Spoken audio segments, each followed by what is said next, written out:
In today's video, we wanted to answer a question for you that a lot of people had regarding the Pi network. It is a pretty consequential and significant question, that is how much one Pi coin can be potentially worth. This video is ideal for anybody who wants to see some real hard numbers. The purpose of this video is really to show you guys how we actually estimated the price of a Pi coin after doing these estimations. We are pretty happy that we got into the Pi network not so long ago.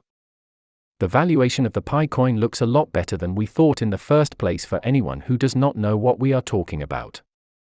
The Pi network is a decentralized cryptocurrency platform that permits you to mine Pi from your own phone. This whole thing was actually started by a couple of Stanford graduates back in 2019. With all of this being mentioned, let us dive into the video and start estimating the worth and value of a Pi coin. Please, we need your support to keep our channel grow by subscribing. It's at least the only favor we ask from you. You see, to be able to estimate the price of a Pi coin, we wanted to estimate two things. We wanted to estimate the potential supply of Pi coin, and we also wanted to get a good idea of the demand. Afterward, we are going to calculate a price. The first thing I wanted to pay attention to is the supply side, which we assume a lot of you guys will find pretty amazing. We have always wondered how many Pi coins are out there, and we guess we finally started to get our butts out of our seats and started to do some actual work, and for this calculation to turn out correctly we needed a couple of pieces of information, and that included things like the historical mining rates of the Pi network, the date of all the times the mining rate has been reduced, and also the max number of users before the mining rates are reduced. This information and data are going to help me estimate the total number of Pi coins that are mined on the network. It is actually a very simple calculation. If you really think about it, we don't plan to do anything fancy and unusual. All we need to do is some very basic and simple multiplication and division. And to give you guys an accurate example, let us try to estimate the total number of Pi coins mined just before the network hits 10,000 users. The only math that needs to be done here, in this case, is to multiply 10,000 users by December 3rd to figure out how much they are getting per hour. That turns out to be circa 31,000 Pis. And we can multiply that number by 24, and that number represents 1 day. From this, we can clearly see that is circa 744,000 coins are actually mined on the network every single day. Once we find out that information, the only thing we need to do next is multiplying that number by the number of days before the network hits 10,000 users. This turned out to be 69 days since the project started on March 14th a couple of years ago, or to be more exact, in 2019. It eventually hit 10,000 users on May 22nd. The thing that needs to be done now is to multiply the number 69 by the number of Pis that are earned per day, and that is actually going to give us the whole and absolute supply of 51,336,000 coins during this period. And if you're paying closer attention, we do hope that you realize the issue with this calculation. It pretty much assumes that 10,000 people were mining every single day from the beginning of the project until May the 22nd. We do know that this is not entirely true, since the network did not start with 10,000 people. It was actually gradual and slow extension and growth over a longer period. For the sake of this video, we are going to assume that this is the case. One of the main reasons we have to use this is we simply do not have the basic data and information. We do not have the data on the total number of users every single day, and we don't want to think that this is going to be a problem, since it pretty much overestimates. We are also going to get a price that is a lot lower than the real one, and you might remember it is good to be conservative, since the price of a Pi coin might be a lot higher than we will estimate. So after finishing this, we will have the total number of supplies for the first 69 days. After this, we are going to repeat the same process for every single day until December 31st, 2021.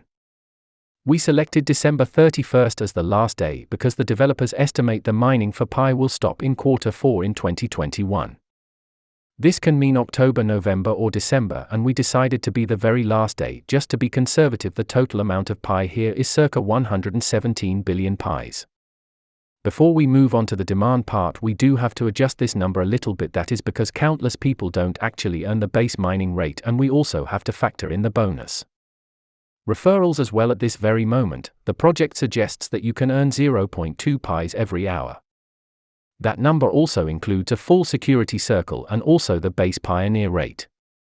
We are aware that not everybody is going to have their security circle filled. Maybe this is not the most ideal way, but we do think it would be good for YouTube videos, and also the fact that it is really simple to apply. The last thing we had to do is estimate the inactivity on the network and also how much the developers are getting as well.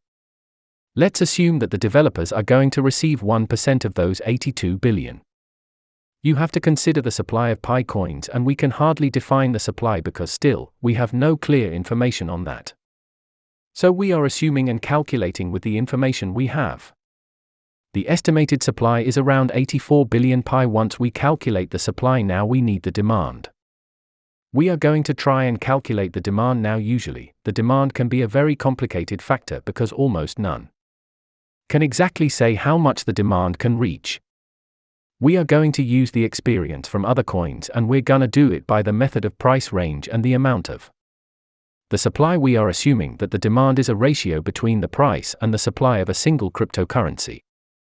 Let's look at Stellar for a second to make things clear. Stellar is at a price of around 35 cents at the moment, and its supply is around 50 billion. If you want to divide these two numbers, you will get a number. That is what we call a ratio. From here we can assume that the Pi coin will have roughly the same ratio, and if you do the cross multiply, you can easily get the price is going to be around $1.17. For sure this is not the exact number, and it is not very sure that the math is going to be exactly the same because even we are conservative with the estimation. It is very hard to determine the demand and to convert the demand into an accurate number, but this is the closest that anyone can get. Of course, we may be using methods that you might find strange, but if you have any other methods to estimate the price of this or any other coin, please let us know in the comments below.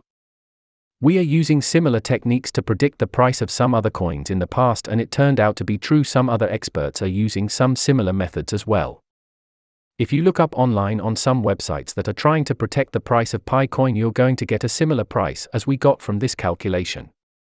If we have in mind the number of miners in the Pi network, we can easily calculate how much on average the person will have if they have mined every day. On average, one person should have around 835 coins. This is of course because of the fact that there should be around 83 billion coins and around 100 million users. If you calculate now these coins on the predicted price that we got earlier, you will get the number of $100,431 per person, and you can do your own calculations if you are doing the math for the price that we have already mentioned. It depends on the number of coins that you would have. It is the reward in dollars that you were going to get. Of course, we accept all of the suggestions. If you have any about our calculation, maybe this way we can help each other find out how much the price might be. If you have any other ideas, please share them in the comments below. Also, it is going to be very smart to share this video with someone who can help us with a more precise calculation. Thank you for watching this video. If you find it interesting, please subscribe so we can stay motivated for more videos. See you in the next one. Thank you all.